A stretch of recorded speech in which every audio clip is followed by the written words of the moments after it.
So, naisip ko gumawa ng login page gamit yung Flask at gagamit tayo ng ChatGPT. Hindi tayo magko-code, yun yung challenge ko. Na hindi tayo magko-code mano-mano. Gagamitin ko yung si ChatGPT and kaka-copy-paste ko na lang. Login page as in yung login na maglalagay ng username at password.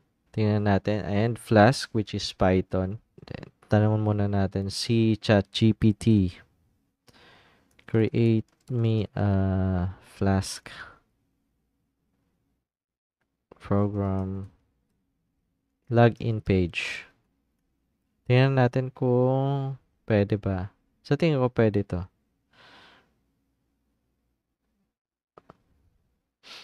Okay, ito. Meron siyang pinakitang installation muna. Install Flask.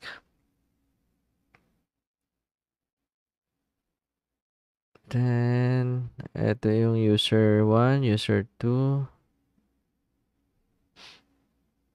So, ito yung main file.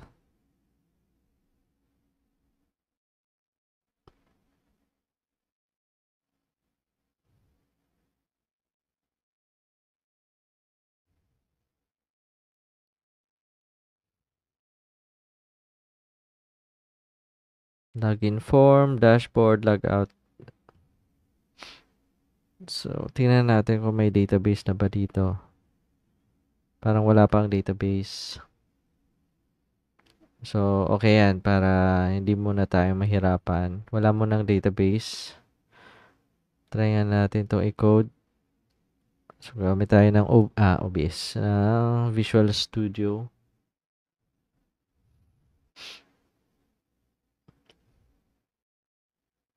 Teka lang. Meron na bang template na ginawa? Parang wala pa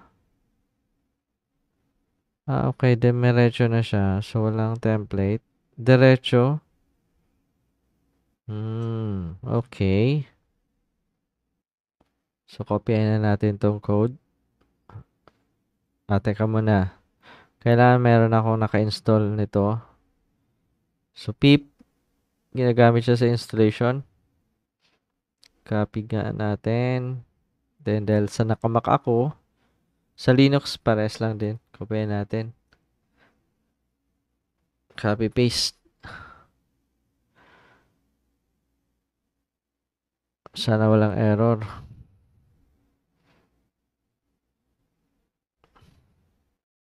So, wala naman error. Then, copy na natin to. Copy code. Then, Visual Studio. Create tayo ng bagong file.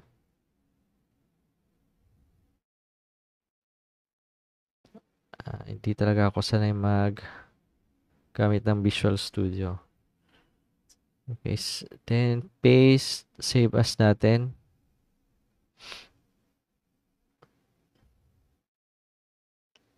Dito muna natin lagay. Login. Flask.py. Then, try na agad natin i-run.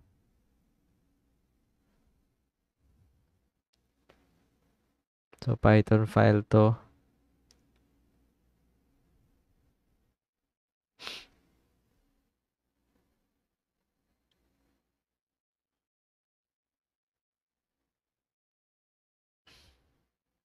Meron siyang error.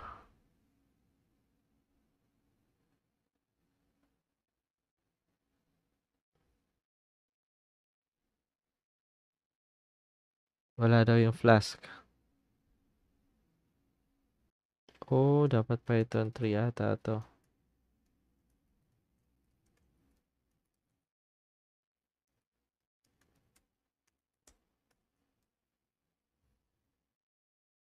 Oh, kaya pala. Installin natin yung pip.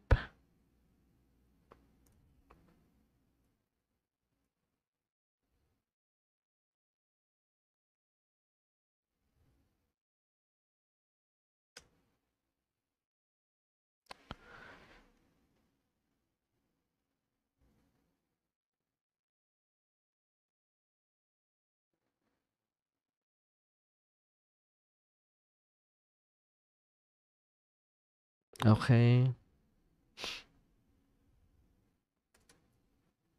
Run uli natin.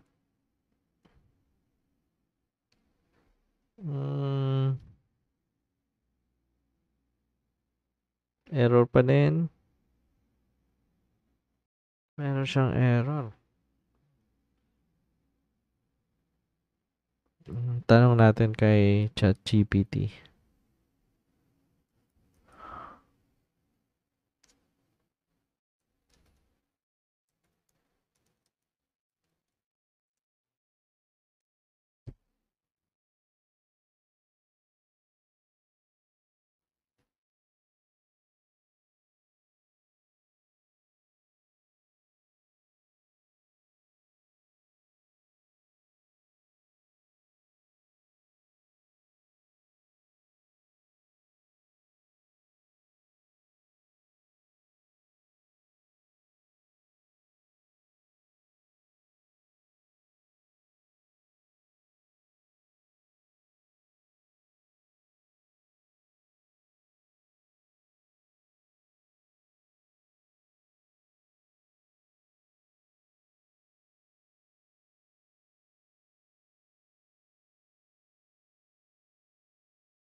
Okay, copy.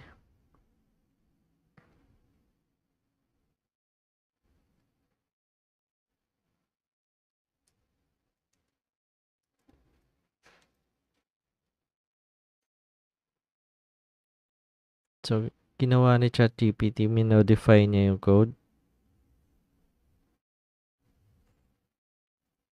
Then, kopyahin natin to. Bago. Palitan natin lahat. Then, try natin save. Save and run.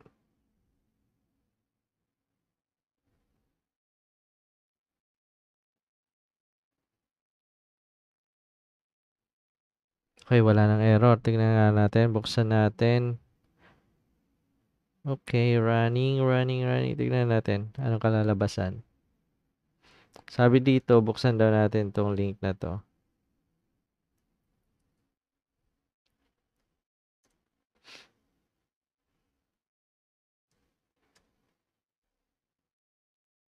May error.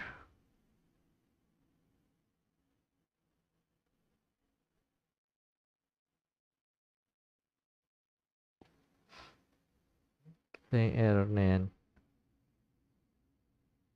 Exception terminal not found login.html. So, hinahanap niya yung login.html. Meron ba? Kasi dito,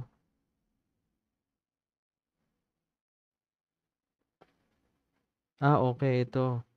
So, bakit walang ginawa si ChatGPT na login.html? So, sabihin natin yung error kay ChatGPT. Dapat hindi tayo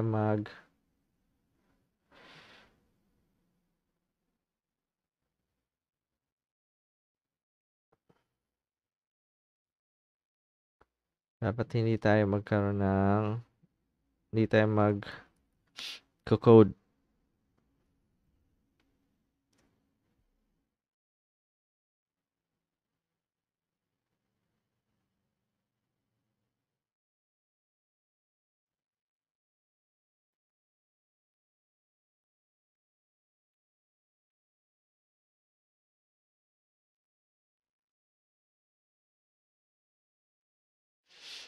Hindi ko nagigets.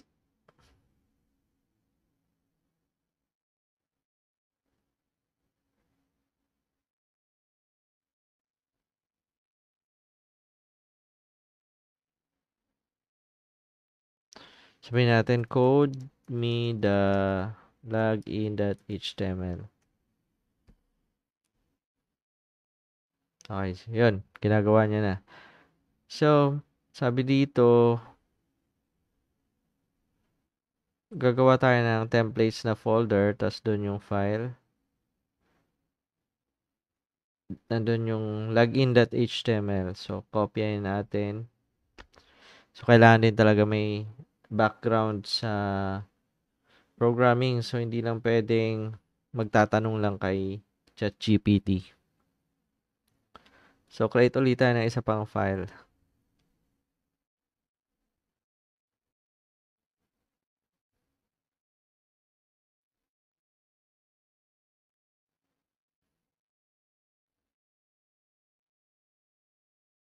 Isa pang file, Explorer.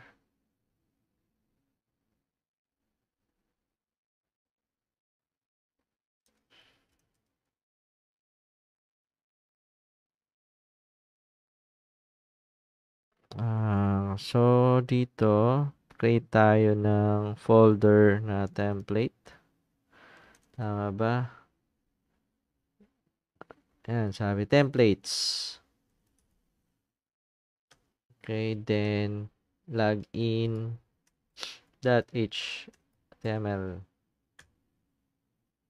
Okay, then copy natin to.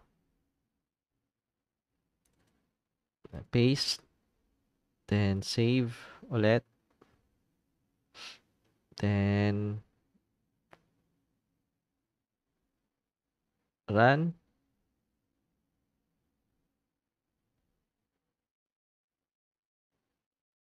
Teka lang, mali.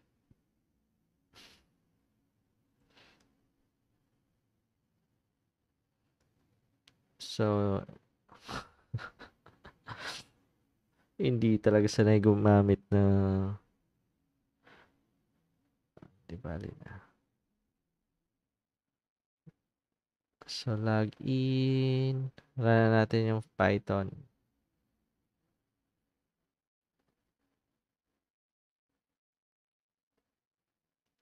Okay. Refresh natin. Run na siya.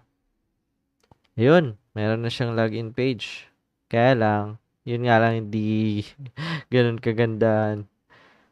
Ang sabi dito, ano ba, may sinet na atang password to. Default. Kasi wala pa tong database eh. So, user1 password is user1, ang password niya ay password1. Try natin. User1 password1. Password1. Yan. Nakalagin siya, oh. Tingnan mo. Hello, user1. This is your dashboard. Then, try natin mag-log out. Then, user2. And password.